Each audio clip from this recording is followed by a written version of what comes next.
کتابیں لکھ لینا، کاپی بھر لینا، اس سے کوئی فائدہ نہیں. تو کچھ بات اس لیے کہی جاتی ہے تاکہ اس کے مطابق کام ہو. نقل حرکت کے ذریعے لوگوں کو دعوت دے کر منکر کے ماحول سے نکالنا، معروفات کے ماحول میں لانا، یہی میں کیا بتاؤں آپ کو، حقیقت جہاد ہی یہی ہے. جو لوگ سمجھتے ہیں کہ قتال ہی جہاد ہے، انہیں جاننا چاہیے کہ جہاد ہی یہی ہے، جہاد ہی یہی ہے کہ تم منکر کے ماحول سے، شرک اور کفر کے ماحول سے لوگوں کو نکال لاؤ. جہاد ہی یہی ہے، جہاد ہی. بسم اللہ الرحمن الرحیم. مولانا صاحب کی گفتگو ان حضرات کی خدمت میں پیش ہے جو یہ کہا کرتے ہیں کہ بھئی مولانا جو رجوع کر لیا اب تو بات ہی ختم ہو گئی ہے. یہ کوئی پرانا بیان نہیں ہے بلکہ رمضان المبارک جو رمضان گزرا ہے اس سے پہلے کا بیان ہے. مکمل بیان آپ کو یوٹیوب پر مل جائے گا. تو جو رجوع کی تحریریں آ چکی ہیں ان کے بعد بھی اسی طرح کی گفتگو کا یہ سلسلہ جاری ہے. 2017 میں تو یہ وعدہ کر لیا گیا تھا کہ بندے کا کوئی بھی ایسا بیان جس سے تبلیغ کے علاوہ دین کے دوسرے شعبوں کی ناقدری سمجھ میں آتی ہو یا جس سے تبلیغ کے شرعی حکم کو کسی ایک خاص طریقے کے ساتھ محدود قرار دینا لازم آتا ہو، بندہ اس سے رجوع اور برات کا وعدہ اعلان کرتا ہے اور انشاءاللہ آئندہ اس بات کا پورا خیال رکھے گا کہ اس قسم کا کوئی تاثر پیدا نہ ہو. تو اس کے بعد بھی یہی سلسلہ جاری ہے. تو وہ حضرات جو کہا کرتے ہیں کہ بات ختم ہو گئی، ان کو یہ ساری چیزیں دیکھنی چاہیے. اور ہماری سمجھ میں تو یہ نہیں آتا ہے کہ بھئی تبلیغ جو ہے اس کے ویسے ہی بہت سے فضائل قرآن و سنت کے اندر موجود ہیں، قرآنی آیتیں موجود ہیں، احادیث موجود ہیں. ان سب کے ہوتے ہوئے یہ سب کہنے کی ضرورت ہی کیا ہے کہ میں کیا بتاؤں آپ کو، حقیقت جہاد ہی یہی ہے. جو لوگ سمجھتے ہیں کہ قتالی جہاد ہے انہیں جاننا چاہیے کہ جہاد ہی یہی ہے. اس کی ضرورت ہی کیا ہے؟ کیا آپ کو یہ لگتا ہے کہ جب تک آپ یہ باتیں نہیں کریں گے لوگ جماعت میں نہیں نکلیں گے؟ ارے بھائی اگر لوگوں کو قرآن و سنت کے اندر جو تبلیغ سے متعلق فضائل وارد ہوئے ہیں وہی سنا دی جائیں تو لوگ تو ویسے ہی جماعت کے اندر نکل جائیں گے. یہ سب کہنے کی ضرورت ہی کیا ہے کہ یہی جہاد ہے، اور لوگ تو جہاد کسی اور چیز کو سمجھ رہے ہیں، انہیں جاننا چاہیے کہ یہ سب کہنے کی ضرورت ہی کیا ہے. تو ہماری تو یہی سمجھ میں نہیں آتا ہے. بہرحال یہ ایک ایسی فکر ہے جس کی تردید ہونی چاہیے، صحیح فکر نہیں ہے. آپ فتاویٰ کے اندر دیکھیں گے تو اس کی تردید آپ کو ملے گی. اہل علم نے اس کی تردید کر رکھی. میں 2 حوالے نقل کر رہا ہوں، ایک دارالعلوم دیوبند کا فتویٰ اور ایک حضرت اقدس مفتی سعید احمد پالنپوری رحمۃ اللہ علیہ نے جو کچھ لکھا تھا. کاش حضرت حیات ہوتے، اللہ رب العزت حضرت کے درجات کو بلند فرمائے. تو پہلے دارالعلوم دیوبند کا فتویٰ دیکھ لیتے ہیں. اس میں سوال کیا گیا کہ کیا جماعتوں میں نکلنا جہاد کا درجہ رکھتا ہے؟ جیسا کہ ہمارے بھائی کہتے ہیں کہ جماعتوں میں نکل کر محنت کرنا جہاد اصغر اور مقام پر رہ کر محنت کرنا جہاد اکبر ہے، برائے کرم رہنمائی فرمائے. تو جواب میں لکھا گیا ہے دارالعلوم دیوبند کی طرف سے کہ اصل جہاد کا لفظ جب بولا جاتا ہے اس سے جہاد بالسیف مراد ہوتا ہے. یعنی اسلام کا کلمہ بلند کرنے کے لیے اپنی جان کو ہتھیلی پر رکھ کر آدمی اپنے گھر سے نکلتا ہے. اگر فتح ہوتی ہے تو غازی کہلاتا ہے اور مال غنیمت حاصل کر کے لوٹتا ہے، ورنہ پھر اپنی جان کو قربان کر کے شہادت کا درجہ حاصل کرتا ہے. یہ سخت کٹھن اور مشکل کام ہے. مروجہ تبلیغ جماعت میں نکلنا جہاد نہیں ہے، نہ اس کو جہاد کہنا درست ہے.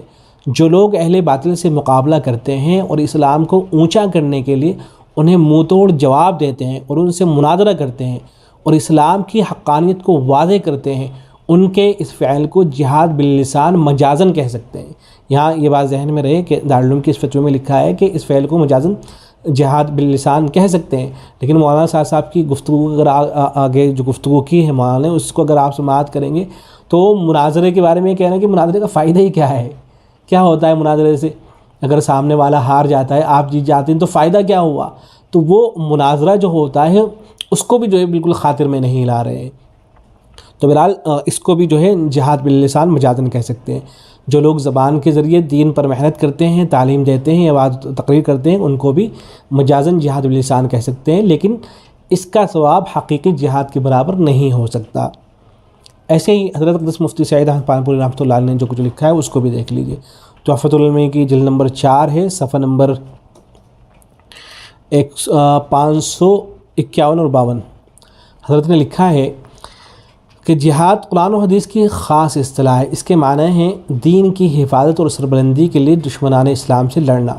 جاہد العدو و مجاہدتاً و جہاد کے معنی ہے دشمن سے لڑنا، اور جاہد فی الامر کے معنی ہے کسی کام میں پوری طاقت لگانا، پوری کوشش کرنا، اسی سے مجاہدہ ہے. یہاں یہ جو غلط فہمی پیدا ہوتی ہے نا کہ بھئی جہاد تو مختلف معنی میں استعمال ہوتا ہے، تو اس کو حضرت نے بہت اچھے سے واضح کر دیا ہے کہ کب یہ دوسرے معنی میں استعمال ہوگا اور کب جو ہے یہ لڑائی کے معنی میں استعمال ہوگا یہ لفظ۔ پھر آگے لکھتے ہیں حضرت کہ قرآن و حدیث میں یہ لفظ مختلف طرح استعمال کیا گیا ہے، کہیں صرف جہاد اور مجاہدہ آیا ہے، کہیں اس کے ساتھ فی سبیل اللہ آیا ہے، اور کہیں اس کے بعد اللہ یا اللہ کی طرف لوٹنے والی ضمیر آئی ہے۔ اسی طرح فی سبیل اللہ بھی کبھی تنہا آیا ہے اور کبھی جہاد کے مادے کے ساتھ آیا ہے۔ پر جہاں لفظ مجاہدہ مطلق آیا ہے یا اس کے بعد فی اللہ آیا ہے یا فینا آیا ہے، وہ آیتیں عام ہیں۔ مفسرین کرام ان جگہوں میں لفظ دین محذوف مانتے ہیں، جیسے جاہدوا فی اللہ حق جہادی، یعنی اللہ کے دین کے لیے پوری طاقت خرچ کرو، اور والذین جاہدوا فینا لنہدینہم سبلنا، یعنی جو لوگ ہمارے دین کے لیے انتہائی کوشش کرتے ہیں ہم ان کو اپنی راہیں سجھاتے ہیں۔ یہ آیت پاک دین کی ہر محنت کے لیے عام ہے، کسی بھی لائن سے دین کی محنت کرنے والے اس کا مصداق ہیں۔ لیکن جہاں لفظ جہاد آیا ہے یا مجاہدے کے مادے کے ساتھ فی سبیل اللہ آیا ہے یا صرف فی سبیل اللہ آیا ہے، جیسے مصارف زکوٰۃ کے بیان میں اور انفاق کی فضیلت میں، تو ان سب جگہوں میں خاص اصطلاحی معنی مراد ہیں۔ سورہ توبہ میں جہاں بھی اس قسم کی آیات آئی ہیں، شاہ عبد القادر صاحب دہلوی قدس سرہ نے اور ان کی اتباع میں حضرت شیخ الہند قدس سرہ نے لڑنا ترجمہ کیا ہے، اور حدیث کی کتاب میں جو ابواب الجہاد اور ابواب و فضائل الجہاد آئے ہیں وہاں بھی یہی خاص اصطلاحی معنی مراد ہیں۔ آپ غور سے یہ باب پڑھیں۔ پھر آگے حضرت لکھتے ہیں کہ آپ غور سے یہ ابواب پڑھیں، فی سبیل اللہ کی ساری روایتیں یہاں لائی گئی ہیں، معلوم ہوا کہ یہ خاص اصطلاح ہے اور جہاد کی معنی ہے۔ آگے لکھتے ہیں لیکن تبلیغ والوں نے ان آیات کو عام کر دیا ہے، آگے سنیے، اور عام نہیں بلکہ اپنے کام کے ساتھ خاص کر دیا ہے، وہ تبلیغ ہی کو جہاد کہتے ہیں۔ یہی مولانا صاحب فرما رہے ہیں، عام نہیں کیا بلکہ اپنے کام کے ساتھ خاص کر دیا ہے، وہ تبلیغ ہی کو جہاد کہتے ہیں۔